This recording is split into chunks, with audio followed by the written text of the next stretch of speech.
మీ business ఏదైనా మీ ఊర్లో promotion చేయాలంటే అది సుమన్ టీవీతోనే సాధ్యం. ఇప్పుడే సంప్రదించండి. ప్రస్తుతం మనం రాజన్న సిరిసిల్ల జిల్లాలో శ్రీ లక్ష్మీ వెంకటేశ్వర ఆలయంలో మనం ఉన్నాము. ఈ రోజు ముక్కోటి ఏకాదశి సందర్భంగా మరి ఆలయంలో అత్యంత వైభవంగా వేడుకలు అయితే ఘనంగా జరుగుతున్నాయి. అలాగే ఈ ముక్కోటి ఏకాదశి విశిష్టత గురించి మనం తెలుసుకునే ప్రయత్నం చేద్దాం రండి.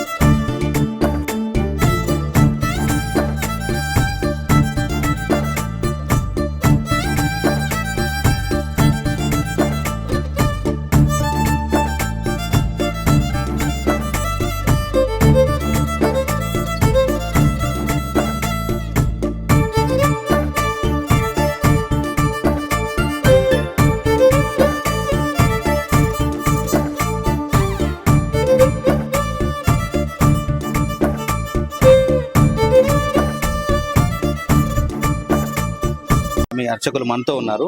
స్వామి చెప్పండి, వైకుంఠ ఏకాదశి విశిష్టత గురించి చెప్పండి. అలాగే ఈ రోజు భక్తులు ఉత్తర ద్వార దర్శనం చేసుకుంటే ఎలాంటి పుణ్యఫలం లభిస్తుంది? శ్రీమతే రామానుజాయ నమః. అస్మద్ గురుభ్యో నమః. ఓం నమో వెంకటేశాయ. సిరిసిల్లాపట్నంలో వేంచేసినటువంటి శ్రీ అష్టాలక్ష్మి సమేత శ్రీ లక్ష్మీ వెంకటేశ్వర స్వామి వారు భక్తులకు కొంగు బంగారమై మనందరినీ కూడా ఆలోచిస్తున్నారు. కొన్ని కొరకలు తెచ్చినటువంటి ఈ స్వామి ఈ ధనుర్మాసంలో ఉత్తరాయణ పుణ్యకాంటే ముందుగా వచ్చే ఏకాదశి పర్వకాలంలో ముక్కోటి ఏకాదశిగా పిలువడుతుంది, వైకుంఠ ఏకాదశిగా పిలువడుతుంది. వైకుంఠ ఏకాదశి నాడు ఉత్తర ద్వారం గుండా స్వామివారిని సేవిస్తే ఇహ జన్మని జన్మని అంటే ఈ జన్మలో చేసిన పాపాలు ఇతర పూర్వజన్మలో చేసిన పాపాలను పటాపంచలైపోయి ఇహలోకంలో ఉన్నంతకాలం సాక్ష్యాన్ని అనుభవిస్తూ అంత్యమందు స్వామినే చేరుతారట ఈ యొక్క వైకుంఠ ఉత్తర ద్వార దర్శనం ఫలం వల్ల. కాబట్టి ఈరోజు స్వామివారి సన్నిధిలో 1:30 నుంచి 3:30, 4 గంటల వరకు ఉదయం పూటనే స్వామివారికి వైకుంఠ ద్వారా విశేష ఆరాధన కైంకర్యాలు భక్త సమక్షంలో ఈ యొక్క ఆలయాన్ని అందంగా తీర్చేటువంటి భక్త సమక్షంలో విశేషంగా జరిగింది. ఆ తర్వాత 4 గంటల నుంచి ఇప్పటి వరకు కూడా జనాలు తండాలుగా స్వామివారిని వైకుంఠ ద్వారం కూడా సేవిస్తూ వారి కోరికలు స్వామివారికి చెప్తూ ఇట్లాంటి యొక్క సౌకర్యాన్ని అనుభవిస్తున్నారు.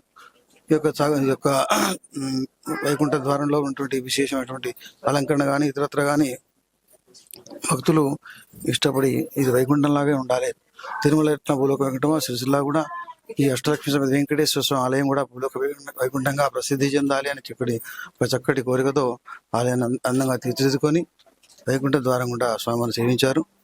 అంటే ఈ రోజు ఉపవాసాలు కూడా చేస్తారంటారు. ఏకాదశి పర్వకాలం కాబట్టి ఉపవాసం చేయడం, స్వామివారిని ఎక్కువ ప్రార్థించడం, విష్ణు సహస్రనామ స్తోత్ర పారాయణ చేసుకోవడం, నేతి దీపాలతో అలంకరించుకోవడం, స్వామికి మధుర పదార్థాలు స్వామికి నివేదించి ప్రసాదంగా తినడం యొక్క ఆనవాయితీగా వస్తుంటుంది. ఇట్లా స్వామిని సేవిస్తూ అనేక రకాల సౌభాగ్యాలు సంపద కలిగి ఉంటూ అంత్యమందు స్వామిని చేరేటువంటి ఈ యొక్క ఉత్తర ద్వారదర్శన ఫలం అందరికీ కలగాలి అని చెప్పి అర్చకంగా బంధువులందరికీ సేవించిన వారందరికీ కూడా అనేక మంగళాశాసనం చేస్తున్నాం. జై శ్రీమన్నారాయణ. ఓం నమో వెంకటేశాయ. శ్రీ లక్ష్మీ వెంకటేశ్వర స్వామి ఆలయ ఈవో గారు మనతో ఉన్నారు. ఒకసారి అడిగి మరిన్ని వివరాలు తెలుసుకుందాం. సార్ నమస్తే. సార్, ఈరోజు వైకుంఠ ఏకాదశి సందర్భంగా ఆలయంలో ఎలాంటి పూజలు జరిగాయి, అలాగే ఎంతమంది భక్తులు దర్శించుకున్నారు? శ్రీ లక్ష్మీ వెంకటేశ్వర స్వామి దేవస్థానంలో ఉదయం 3 గంటల నుంచి పూజలు, విశేషమైన పూజలు జరిగినాయి. ముక్కుడి ఏకాదశి సంబంధించింది. ఈరోజు సుమారుగా 50,000 మంది స్వామివారి ఉత్తర దర్శనం ద్వారా 50,000 మంది భక్తులు దర్శనం చేసుకున్నారు. వారి భక్తులకు ఎలాంటి అసౌకర్యం అన్ని ఏర్పాట్లు చేయలేదు. గతం కంటే కూడా ఈసారి దేవాలయంలో దశావతారాలు కానీ డెకరేషన్ కానీ ప్రత్యేకంగా అలంకరించబడినాయి. అది కూడా భక్తుల సహాయ సహకారాలతో ఏర్పాటు చేయాలి. అంటే ఉదయం నుంచి ఎలాంటి పూజలు జరిపారు? ఉదయం నుంచి స్వామివారికి అభిషేకము మరియు ముక్కోటి ఏకాదశి సంబంధించిన పూజలు, మళ్ళీ ధనువాసం పాస్త్రాలు కూడా పాస్త్రాలు జరిగిన తర్వాత ఈ ఏకాదశి సంబంధించిన పూజలు ప్రత్యేకంగా ఏర్పాటు చేయండి. సిరిసిల్ల శ్రీ లక్ష్మీ వెంకటేశ్వర స్వామి దేవస్థానంలో ప్రతి సంవత్సరం ధనుర్మాసోత్సవంలో భాగంగా ఈ ముక్కోటి ఏకాదశి, వైకుంఠ ఏకాదశి అనబడేటువంటి ఈ కార్యక్రమం ఉదయం 2 గంటల నుంచి సాయంత్రం రాత్రి 9 గంటల వరకు ఆ దేవదేవుడు వైకుంఠ ఏకాదశి ఉత్తర ద్వారం ద్వారా దర్శనమిచ్చేటువంటి కార్యక్రమం నడుస్తూ ఉంటది. వైకుంఠ ఏకాదశి నాడు ఈ యొక్క ముక్కోటి ఏకాదశి రోజున దేవదేవుని అమ్మవారి సమేతంగా మనం దర్శించుకుంటే మనం చేసినటువంటి పాపాలు కానీ లేకుంటే వచ్చేటువంటి ఏమైనా కష్ట నష్టాల నుండి తొలగిపోయి విజయాలు సాధించేటువంటి ఉంటదనేటువంటిది ఒక ఆనవాయితీ.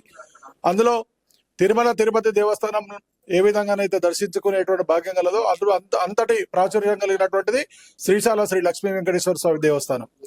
ఈ రోజు ఉదయం నుంచి రాత్రి దాకా ఈ కార్యక్రమం ప్రజలందరూ కూడా దర్శించుకొని ఆ తర్వాత ఉదయం 10:30కు ఈ యొక్క శ్రీ లక్ష్మీ వెంకటేశ్వర స్వామి దేవస్థానం పురవీధుల్లో మాడవీధులలో దేవదేవుడు గరుడావాహనంపై పురవీధుల్లో ఊరేగింపు చేసుకొని మళ్ళీ ఈ యొక్క ఉత్తర ద్వారం ద్వారా దర్శన కార్యక్రమం నడుస్తా ఉంది.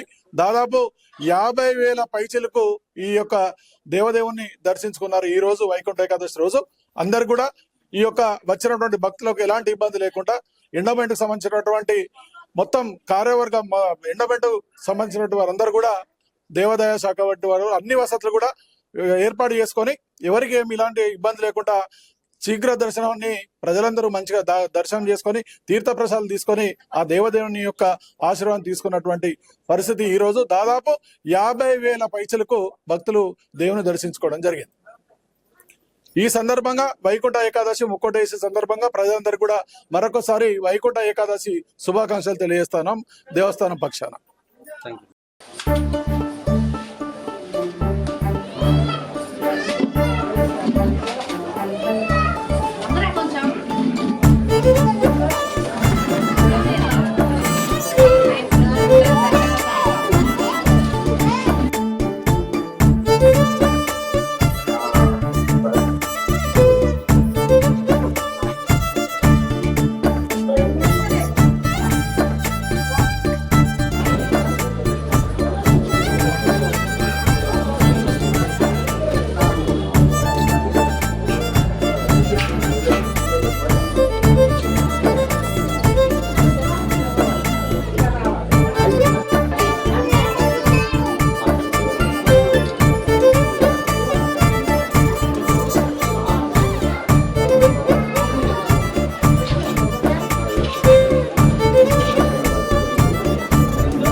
ముక్కోటి ఏకాదశి సందర్భంగా రాజన్న సిరిసిల్ల జిల్లా శ్రీ లక్ష్మీ వెంకటేశ్వర స్వామి ఆలయంలో ముక్కోటి ఏకాదశి వేడుకలు అత్యంత వైభవంగా జరిగాయని చెప్పవచ్చు.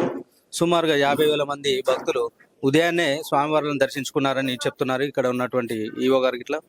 అలాగే ఈ ముక్కోటి ఏకాదశి నాడు స్వామివారిని ఉత్తర ద్వారా దర్శనం చేసినట్లయితే కోటి జన్మల పుణ్యఫలం లభిస్తుందని, అలాగే మోక్ష మార్గం ఉంటుందని చెప్పి ఇక్కడ ఉన్నటువంటి ప్రధాన పూజారి ఆలయ అర్చకులు మనతోటి తెలిపారు. కెమెరామెన్ రవితో సతీష్, సుమన్ టీవీ, రాజన్న సిరిసిల్ల.